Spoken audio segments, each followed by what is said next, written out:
This is Stefan Schreibeis, the Superintendent at Glendale Public Schools. Today I just wanted to give a response to the tragic events that happened on Wednesday in Florida. I know with me, hearing that news brings a lot of emotion, especially how could anyone do something like this? You know that person has to be hurting and not in their right mind in order for something like that to happen. But the question always is how can that pain and suffering that they're feeling turn into something as tragic as what happened? And ever since it happened, we've been flooded with news stories from the media as to why, who the person is, all of those things. But what I always try to focus in on is not only the tragic events and what happened with that person, but the good stories that come from that. So I challenge each and every one of you to look for those stories of heroes that existed in that tragedy. And I just know that every single one of you, your thoughts and prayers are with the victims and their families. And I wanted to take this opportunity to let everyone know what we are doing at Glendale Public Schools to keep our students and staff safe. Our number one priority in the district is safety, and we want to continue to make that our number one priority. And in light of what happened on Wednesday, it just shows us how much that is an important focus that we need to continue to make our number one priority. Now, with situations like this, there's lots of people who do not think that it can happen to them and in their community. And as we all hope that it never does happen that way, every single one of those schools that this has happened to probably thought the same thing. And so what we're doing is we're trying to make sure that we can do everything that we can to prevent something like this. Now, we know that we can't stop anything from happening 100%. It's just not possible. The only thing that we can do is put up metal detectors and everything and basically make our schools a prison, and the learning environment then suffers. And so what we try to do is we find the line as to how to keep our students and staff safe, but also make it an inviting place where they want to come every single day, and that's something that we're focusing on moving forward. And so I know you've seen in the paper or on social media some of the improvements that we've made to our schools this year. We have installed access control systems and buzzer systems along with a new camera system, and all of these are to meet that number one priority of safety. The access control and buzzers are a great way to make sure that we are controlling who comes in and out of our building. And I know sometimes it's frustrating when you're standing out there in the cold and you have to be buzzed in. And I thank you for your patience with this to help keep our students and staff safe, because that's really what it's about. It's not trying to inconvenience anybody, it's just to put things in place to help everyone be safer. And I know that you are along with us with making sure that we continue to move in that direction. Now, not only did we put those in place, we also have IDs that we now have all staff wearing. We also ask that when you get buzzed in, you might get asked where you're going. And it's not to be rude, or what is your business in our schools. We want to make sure that we are only allowing people in that are there for good intentions.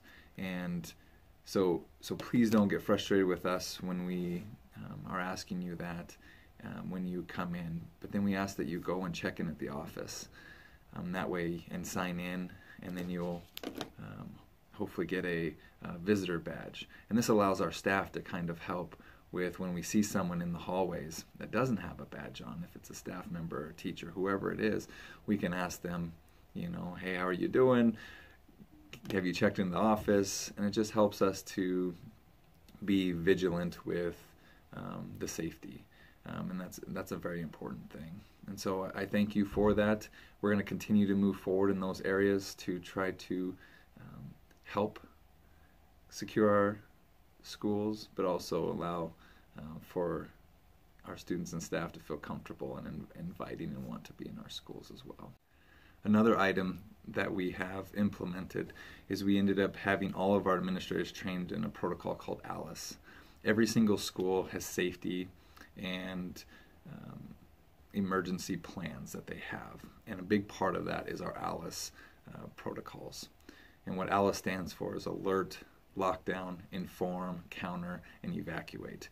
And I'll post a video later kind of letting you know a little bit more about ALICE, give you an idea as to what that looks like. Eventually, we as a school district will publish a video giving you a little bit more information as to how we use it.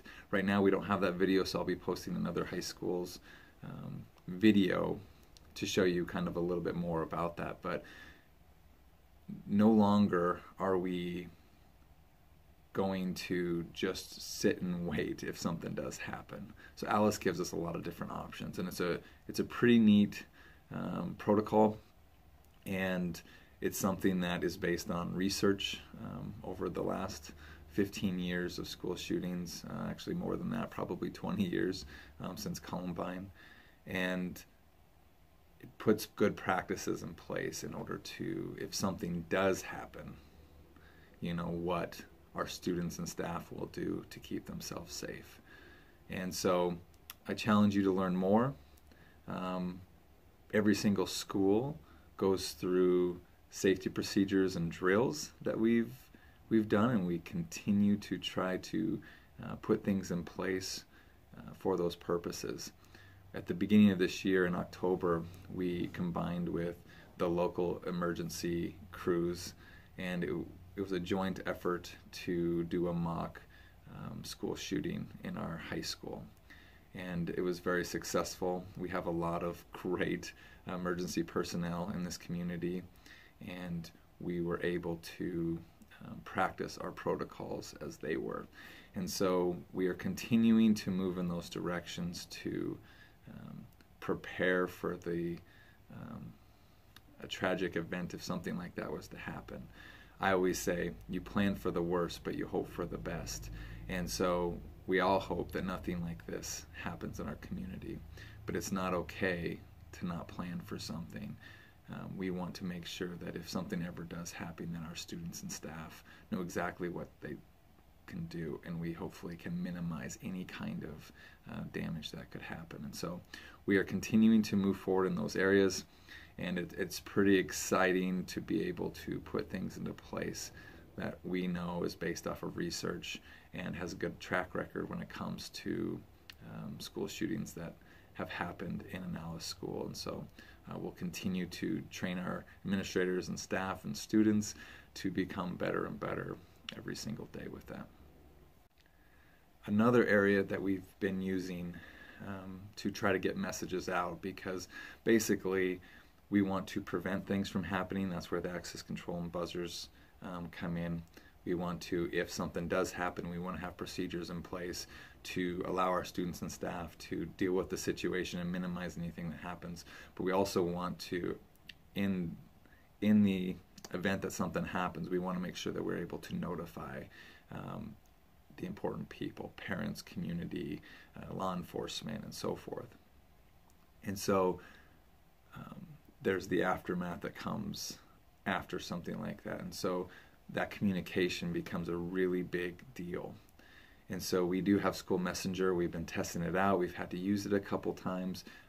We'll be using it for various reasons, but we are putting things in a place so that we can, in a very simple way, notify as many people as we possibly can, because that is very important in something like this. And so our School Messenger program will fit that need for us, and we are constantly trying to make it better and better and better, and we will continue to work in that effort because we know how important it is to get the information out.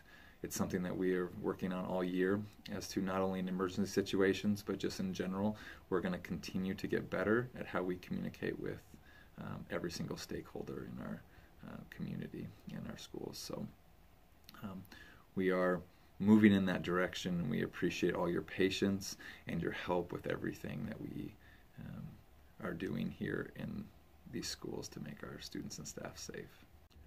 And the last thing I wanted to mention was just with something like this that happens, it really focuses us on reflecting as to what would happen if something like this happened here. And I know each one of you who has kids or grandkids or any loved one, and you put yourself in those parents' situation with going to the school, not knowing, it really tears at the heart, and it's a really difficult thing to think about. But it's something that's really important to think about because it helps us to move in the right direction. We want to use that for good in our schools. We want to be able to continue to make safety our number one priority. And this shows us how important it is for that to happen this way.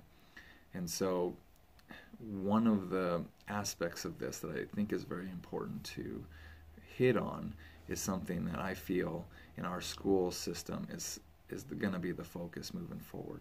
It's not only safety, but it's also the social emotional well-being of our students. This is something that I feel very strongly about. It's something that we have been taking efforts this year to start moving towards making that our focus. That social emotional piece is so important. We want our students and staff to feel comfortable and love coming to school. And that's difficult to get 100% of that to happen, but that's going to be our goal, is to make our students not our students, but our school such a place to where everyone wants to be here and everyone feels connected to someone or something at our school. And when you look at tragic events like this, that social emotional piece of what happened is so big. And it's something that's not going to change. We're going to continue to have situations to where our school employees, the community around, parents need to help our kids to really feel connected to other people. And so we're going to be moving that direction. You're going to be hearing a lot more in the near future as to what our efforts are going to be with the social emotional piece. Some of the biggest ones are bullying and suicide. Those are two that we're going to hit on right away. But the mental health issues in our schools and all over the nation, for that matter, it's not just here, this is everywhere. We want to make sure that we are providing what our students need so that they can get the help that they need. And we want people to feel loved. And that's why you see this sign behind me at all times. Love is a great conqueror of all. And we want people to feel connected and loved, and that's what we want to move our school district to get there so that students and staff all feel that way. And so with that being said, I want to thank you for your time and listening to this, but I felt it was really important for me to let each one of you know what our efforts are here in schools and understand that we are here to help provide the safety as our number one focus of Glendale Public Schools. And we will continue to make efforts to not only make that a safe place physically, but also a safe place mentally for each one of our students and staff. Again, I thank you for your time, and I look forward to having many conversations in the future with any ideas that people have. We really want to make this a great place, and we want this to be a shared vision of where our school is going. And so I thank you for your time. I hope you have a great day. And this is Stefan Schreibeis, the Superintendent at Glendale Public Schools, saying be kind and love like crazy. Thank you.